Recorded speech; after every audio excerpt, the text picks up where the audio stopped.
श्री शिवाय नमस्तुभ्यम हर हर महादेव। दोस्तों, आप सभी लोग जानते हैं कि इस बार नवरात्रि में अष्टमी और नवमी को लेकर लोगों के मन में बहुत सारी कंफ्यूजन बनी हुई है कि भाई आखिर इस बार हमें अष्टमी कब मनानी है, नवमी कब मनानी है। क्योंकि दोस्तों कई सारे ऐसे लोग होते हैं जो कि नवरात्रि में एक तो पहले दिन का व्रत रखते हैं और एक अष्टमी और नवमी का व्रत रखते हैं।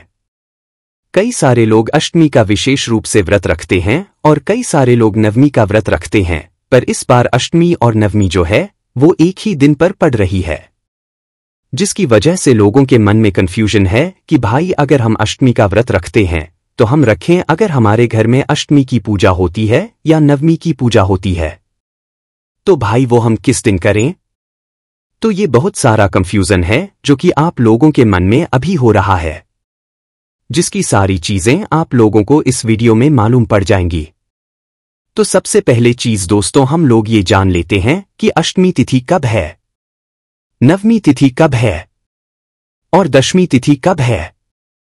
क्योंकि यहां पर बहुत सारे लोगों के मन में ये भी कंफ्यूजन है, क्या अष्टमी नवमी एक दिन है या नवमी दशमी एक दिन है, मतलब नवमी और दशहरा एक दिन है।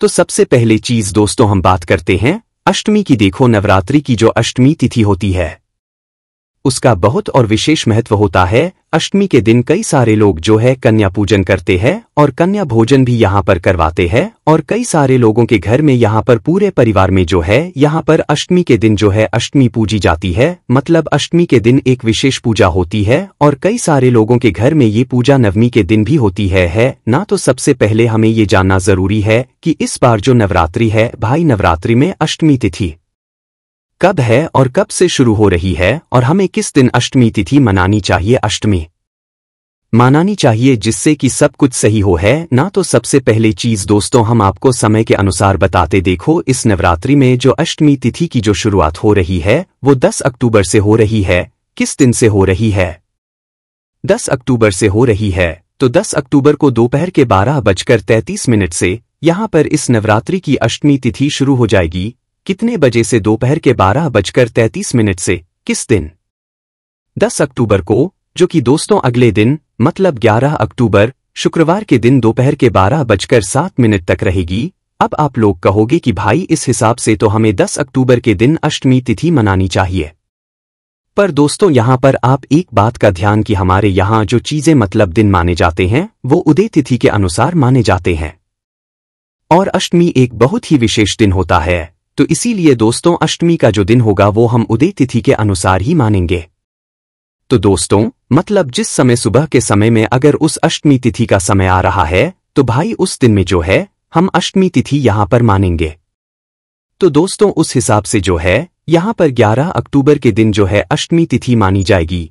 क्योंकि दोस्तों 10 अक्टूबर के दिन तो दोपहर के 12:33 से अष्टमी आ रही है ना, पर 11 अक्टूबर को दोपहर तक 12:33 तक जो है यहां पर अष्टमी तिथि वाली है। इसका मतलब कि उदय तिथि के अनुसार 11 अक्टूबर 2024 को जो है यहां पर आपको अष्टमी मनानी चाहिए, अष्टमी पूजन करनी चाहिए। साथ ही में कन्या पूजन या कन्या पूजन जो भी आप करते हैं वो करनी चाहिए। तो ये बात तो आपको क्लियर हो गई किन लोगों के लिए जो लोग अष्टमी के बारे में जानना चाहते थे। अब बात करते हैं नवमी के बारे में कि भाई इस नवरात्रि में नवमी तिथि कब मानी जाएगी। अगर हमारे घर में नवमी तिथि की पूजा होती है या नवमी की पूजी जाती है तो भाई वो पूजा हम कब करें। तो देखो यहां पर आप लोगों ने अपने कैलेंडर देख ही लिए होंगे कि भाई नवरात्रि में जो है अष्टमी और एक ही दिन पर वो है जो है बता रहा है। तो कैलेंडर जो आपको बताता है वो बहुत सारी चीजों को सोच समझकर बताता है। तो देखो यहां पर जो है 11 अक्टूबर के दिन दोपहर को 12:07 तक हमारी अष्टमी तिथि रहेगी, पर 12:08 से जो है यहां पर 11 अक्टूबर के दिन ही हमारी नवमी तिथि भी शुरू हो जाएगी। कौन सी तिथि, नवमी तिथि शुरू हो जाएगी, जो कि दोस्तों यहां पर हमारी जो नवमी तिथि है वो 11 अक्टूबर के दिन 12:08 से शुरू होगी और अगले दिन मतलब 12 अक्टूबर को शनिवार के दिन सुबह 10:58 तक रहेगी, जिस दिन दशहरा दशमी तिथि भी यहां पर रहेगी है ना। तो दोस्तों यहां पर आप सीधी सी बात समझ सकते हो कि 11 अक्टूबर के दिन दोपहर को 12:08 से नवमी तिथि आ रही है और अगले दिन 12 अक्टूबर को जो है शनिवार के दिन सुबह 10:58 तक ये रहने वाली है। मतलब कि 11 बजे तक लगभग रहने वाली है। पर दोस्तों यहाँ पर एक विशेष बात ये आती है कि अभी आपने कहा कि भाई उदय तिथि के अनुसार हमें मानना चाहिए, तो उस हिसाब से तो फिर नवमी तिथि 12 अक्टूबर के दिन होनी चाहिए। पर दोस्तों ऐसा यहाँ पर नहीं है। देखिए, सबसे पहली चीज आप लोग ये समझिए कि अष्टमी और नवमी तिथि का जो महत्व होता है वो क्या होता है।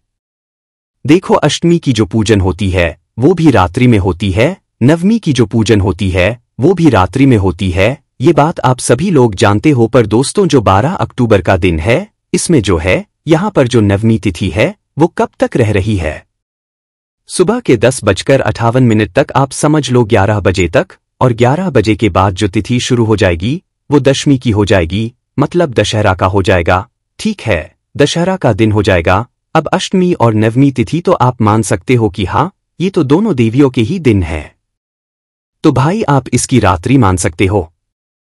पर दिन 10:58 के बाद से दशमी तिथि शुरू हो जाएगी। पर दशमी तिथि जो है वो दशहरा का दिन हो जाता है। इसमें फिर जो है मतलब सारी चीजें संपन्न हो जाती है माता रानी की। ठीक है, तो इसीलिए दोस्तों, अगर आप लोग अष्टमी की पूजन भी कर रहे हैं तो भी वो आपको 11 अक्टूबर के दिन ही करना है, और नवमी की पूजन कर रहे हैं आपके घर में जो भी विशेष पूजन होती है तो भी वो आप लोगों को 11 अक्टूबर की रात्रि में ही करना है। ठीक है, 12 अक्टूबर को नहीं करना है, 12 अक्टूबर की रात्रि में अगर आप पूजन करोगे ना तो भाई वो फिर दशमी में आ जाएगा, दशहरा का दिन आ जाएगा। ठीक है, पर आप लोग सच में नवमी तिथि को मान रहे हो तो भाई सुबह जो है 10:58 तक या 11 बजे तक जो है 12 अक्टूबर के दिन मान सकते हो। पर 12 बजे मतलब जो 11 बजे के बाद जो है फिर यहाँ पर हमारा दशहरा शुरू हो जाएगा। ठीक है, तो ये बात आपको समझ आई। सबसे पहली चीज, अष्टमी कब पड़ रही है जो है 11 अक्टूबर के दिन, और नवमी कब पड़ रही है वो भी 11 अक्टूबर के दिन ही आप लोग मनाओगे। और दशमी कब पड़ेगी? वो पड़ेगी 12 अक्टूबर के दिन। ठीक है, 12 अक्टूबर के दिन, क्योंकि रात्रि में दशमी या दशहरा मनाया जाता है, रावण जलाया जाता है, तो वो दोस्तों रात्रि में होता है। तो इस हिसाब से जो दशमी है, दशहरा, वो 12 अक्टूबर के दिन ही मान्य रहेगा। और जो नवरात्रि की अष्टमी और नवमी तिथि है वो 11 अक्टूबर के दिन ही मानी जाएगी। आपके घर में अगर अष्टमी की पूजन होती है तो वो भी आपको 11 अक्टूबर के दिन रात्रि में करना है, और अगर नवमी की पूजन होती है तो वो भी आपको रात्रि में जो है यहाँ पर 11 अक्टूबर के दिन करना है। ठीक है, अब दोस्तों यहाँ पर ये बात तो हमारी क्लियर हो गई। अगर हम लोग यहाँ पर कन्या पूजन अष्टमी के दिन करते हैं या कन्या भोजन जो है नवमी के दिन करते हैं तो उस जगह पर हम क्या करें? तो देखो, सबसे पहले जो नियम कहता है वो हम आपको बताते हैं। देखो, कन्या पूजन का जो समय होता, मतलब कन्या पूजन का जो दिन होता है वो होता है अष्टमी का, मतलब नवरात्रि की जो अष्टमी पड़ती है ना उस दिन होता है कन्या पूजन का समय, कन्या पूजन का दिन। और कन्या भोजन का दिन कब होता है? नवमी तिथि का है ना, मतलब कि जो नवमी तिथि पड़ती है नवरात्रि में वो कन्या भोजन का दिन होता है ना। तो सबसे उत्तम जो समय होता है वो यही होता है जो कि हमने आपको बताया। पर इस बार जो है अष्टमी और नवमी एक दिन पर पड़ रहे हैं, तो हम कन्या पूजन और कन्या भोजन कैसे करेंगे? तो देखो, उसका सबसे अच्छा हम आपको ये बात बता देते हैं। देखो, 11 अक्टूबर के दिन मतलब शुक्रवार के दिन दोपहर को 12:07 तक अष्टमी तिथि रहेगी। मतलब अष्टमी तिथि में हमें कन्या पूजन कर लेना चाहिए। तो मतलब कि 11 अक्टूबर को दोपहर के 12:07 से पहले पहले आप अपनी जो कन्या पूजन करते हैं उसको संपन्न कर लीजिए। मतलब कन्या पूजन दोपहर के 12:07 से पहले पहले कर लीजिए। किस दिन? 11 अक्टूबर के दिन, जहां पर आप 12:07 से पहले पहले कन्या पूजन अपनी संपन्न कर लेंगे, कन्या पूजन पूरी कर लेंगे। उसके बाद में जो लोग मतलब कन्या भोजन करवाते हैं नवमी तिथि के दिन या अष्टमी तिथि के दिन भी करवाते हैं, तो भाई लोग 12:08 से लेकर फिर जो भी दोपहर का समय होगा उस बीच में जो है आप लोग अपना कन्या भोजन जो है वो करवा सकते हैं। तो दोस्तों, अगर आप लोगों के यहाँ अष्टमी के दिन कन्या भोजन या कन्या पूजन कराया जाता है तो आप लोग 11 अक्टूबर के दिन 12:07 से पहले पहले या 12 बजे से पहले पहले अपनी कन्या पूजन और कन्या भोजन पूरा कर लीजिएगा, क्योंकि ये सारी चीजें आपकी अष्टमी तिथि में आ जाएंगी। और जिन लोगों के घर में नवमी तिथि के दिन जो है कन्या पूजन या कन्या भोजन वगैरह कराया जाता है, तो वो सभी लोग 11 अक्टूबर के दिन 12:08 के बाद से जो है अपनी नवमी तिथि के दिन भी कन्या पूजन या कन्या पूजन करवाते हैं वो इसके बाद में कर सकते हैं। इसमें ये हो जाएगा कि जो लोग अष्टमी के हिसाब से पूजन करते हैं उनका अष्टमी में जो है यहाँ पर कन्या पूजन और कन्या भोजन हो जाएगा, और जो लोग नवमी के दिन पूजन करते हैं उनका नवमी के हिसाब से कन्या पूजन और कन्या भोजन हो जाएगा। अब दोस्तों यहाँ पर जब हमने कन्या भोजन की बात कर ही ली है, कन्या पूजन की बात कर ही ली है, तो हम ये भी जान लेते हैं कि हमें कन्या भोजन कराना कैसे चाहिए, जिससे कि हमें सभी 9 माता रानियों का जो है 9 देवियों का यहाँ पर आशीर्वाद प्राप्त हो। तो सबसे पहले दोस्तों, अगर आप लोग इस नवरात्रि में अष्टमी या नवमी तिथि के दिन कन्या भोजन करा रहे हैं तो सबसे पहली चीज आप लोगों को सुबह जल्दी उठ जाना है। मतलब 11 अक्टूबर के दिन ही अष्टमी और नवमी मानी जाएगी। तो सुबह सुबह आप लोग ब्रह्मा मुहूर्त में जल्दी उठ जाइएगा, और सुबह जल्दी उठकर मुहूर्त में उठने की कोशिश कीजिएगा। शुद्ध हो जाइएगा, स्नान करके अपने सभी कामों से निवृत्त हो जाइएगा, अपने घर की रसोई घर में साफ सफाई वगैरह सारी कर लीजिएगा, और अपने घर के भगवानों को स्नान वगैरह से सारी उनकी पूजन वगैरह कर लीजिएगा। ये सारा आपका सुबह सुबह ही काम हो जाना चाहिए। आपको ऐसा मन बना लेना है कि आज स्वयं 9 देवियां आपके घर में विराजमान है, आपके घर में आने वाली है। अब दोस्तों, आपके जैसे ही सारे काम हो जाते हैं तो सुबह सुबह जो भी आप भोजन में तैयारी करने वाले हैं वो अपनी सारी शुरू कर दीजिए। अब जैसे ही 7, 8 या 9 बजते हैं उस समय पर आप लोगों को क्या करना है कि अपने ही घर के पास में जो मतलब कन्याएं हैं 2 साल से लेकर 10 साल के बीच की, उनमें से पूरी 9 कन्याओं को आपको लेकर आ जाना है। अब भाई यहाँ पर एक मतलब माता बहन ने कमेंट किया, क्या भैया हम 9 से ज्यादा कन्याओं को नहीं बुला सकते, 10 को नहीं बुला सकते, 11 को नहीं बुला सकते, 12 को नहीं बुला सकते?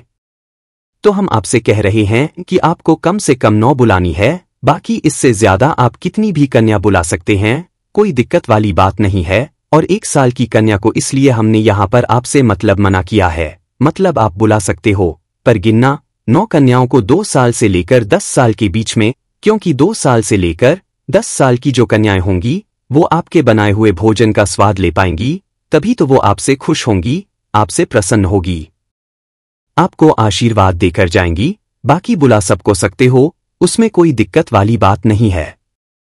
तो कम से कम 9 कन्याओं को आपको बुलाना है, क्योंकि 9 देवियों के ये नवरात्रि होते हैं, 9 देवियों के रूप होते तो 9 कन्याओं को आपको बुढ़ापा सबसे पहले सुबह देकर आना है, और उसके बाद में घर आकर अपनी जो भी तैयारियां हैं भोजन की वो तैयारियां शुरू कर देना है।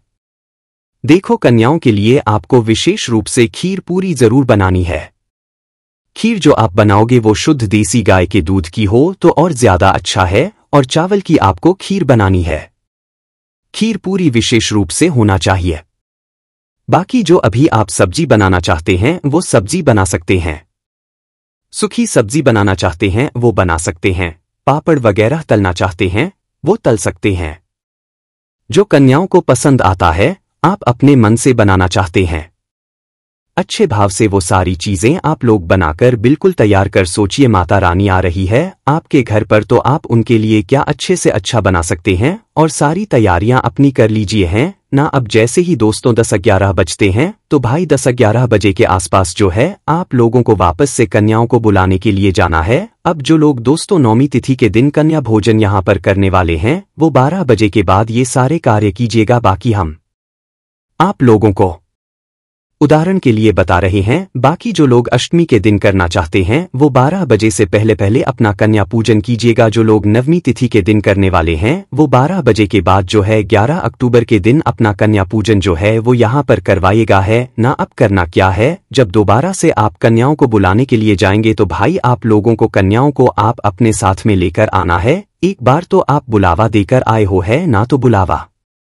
देकर आने के बावजूद भी आप लोग को डबल से उनको घर पर जाना है और उनको अपने साथ में लेकर आना है। ठीक है, तो देखो 9 कन्याओं को आप बुलाओगे ही बुलाओगे, साथ ही में एक छोटा लड़का भी होना चाहिए जो कि 2 से 10 साल के बीच में या 2 से 5 साल के बीच में होना चाहिए। ठीक है, 9 कन्याएं होंगी, साथ ही में एक छोटा लड़का भी आपको जरूर लेकर आना है। उनको घर पर बुलाइए, घर पर लाकर जो है सभी के पैर धुलाइए। पैर धुलाने के बाद जो है आप लोगों को उनका लगाना है, उनके सामने भोजन की थाली परोसना है, उनको अच्छे से भोजन करने दीजिए आराम से। ऐसा मानिए कि आपके सामने 9 देवियां बैठी हुई हैं और आपको प्रसन्न करके अपने घर से भेजना है और उनको अच्छे से आराम से भोजन करने दीजिएगा। जो कार्य आप 9 देवियों के लिए या कन्याओं के लिए करेंगे वही कार्य आप लोग जो है छोटे लड़के के लिए भी करेंगे, क्योंकि कन्याओं के साथ में एक छोटा लड़का होना भी जरूरी है। इससे ज्यादा हो सकता है, पर एक तो कम से कम छोटा लड़का होना ही चाहिए।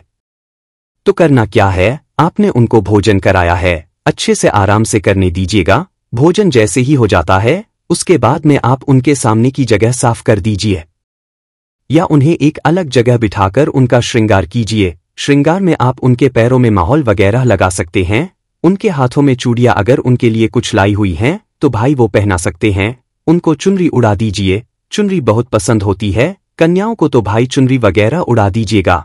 उसके बाद में आप लोगों को क्या करना है कि भाई उनके जो है यहाँ पर सेवा करना है। सेवा करने का मतलब है कि ऐसा नहीं कि कन्या भोजन कर रहे हो तो जल्दबाजी में सब कुछ कर दो और जल्दी से कहो कि जाओ सभी कन्याएं जाओ, नहीं या भोजन करो तो उन्हें अपने घर में खेलने दो, आराम से खेलने दो। अगर वो गंदा कर रही है, फैला रही है, कुछ करने दो जो कर रही है, क्योंकि नवरात्रि में एक ही दिन तो कर रही है ना, तो उन्हें अच्छे से प्रसन्न हो लेने दो, अच्छे से खेल लेने दो। एक दूसरे के साथ जितने मजे करने हैं उनको कर लेने दो। जब वो थक जाए खेलते खेलते उसके बाद आप लोगों को उनकी विदाई करना है। देखो विदाई में ना आप लोगों को कुछ सामग्री उनको जरूर भेंट देना है, चाहे उनकी पसंद की जो भी सामग्री हो, चाहे कटहल ले लो, चाहे कॉपी पेन ले लो, चाहे कोई भी चीज ले लो, चाहे मेकअप का कोई सामान ले लो, जो भी सामान लो वो सभी कन्याओं के लिए एक साथ लेना है ना। और साथ ही में छोटे लड़के को भी मत भूलना जो कि आप 9 कन्याओं के साथ में अपने घर पर बुलाओगे, उसके लिए भी वही सारी चीजें करना 9 कन्याओं के लिए कर रहे हो है ना। तो विदाई देते समय आप लोगों को सभी को जो है एक एक तोहफा देना है, और तोहफा देते हुए जो है सभी के पैर पड़ना है, सभी 9 देवियों के और उस लड़के के भी पैर पड़ना है। और आपको तो पढ़ना ही पढ़ना है, साथ ही में अपने घर के सभी सदस्यों से भी यहाँ पर उनके पैर पड़वाना है और उनसे कहना है कि वो आपको आशीर्वाद दे। वो आपको आशीर्वाद जरूर देंगी। इसके बाद में वो अगर आपके ये 9 देवियाँ और वो छोटा लड़का अगर आपके घर से खुश होकर गए और आपको आशीर्वाद देकर गए, तो आप ये समझना कि 9 देवियों ने आपको स्वयं आशीर्वाद दिया है और वो आपके घर से प्रसन्न होकर गई हुई है। ठीक है, अब इन 9 कन्याओं को या जितनी कन्याओं को आपने बुलाया हुआ है इन्हें अपने हाथों से हाथ पकड़कर घर तक छोड़ के आना है। जिस तरीके से आप लोगों ने एक बार बुलाया फिर डबल से लेने के लिए गए, अपने साथ में लेकर आए। अब जब विदाई करोगे ना तो अपने हाथ पकड़कर जो है उन्हें उनके घर तक छोड़कर आना है। सभी कन्याओं को, उस छोटे लड़के को भी, सभी कन्याओं को जैसे ही आप छोड़कर आ जाते हो उसके बाद में आपका कन्या पूजन जो है यहाँ पर सफल हो जाता है। देखो, कन्या पूजन अगर कर रहे हो ना तो अष्टमी के दिन जो है 12 बजे से पहले पहले कर लेना, और कन्या भोजन करना चाहते हो तो नवमी तिथि के दिन 12 बजे के बाद कर लेना है।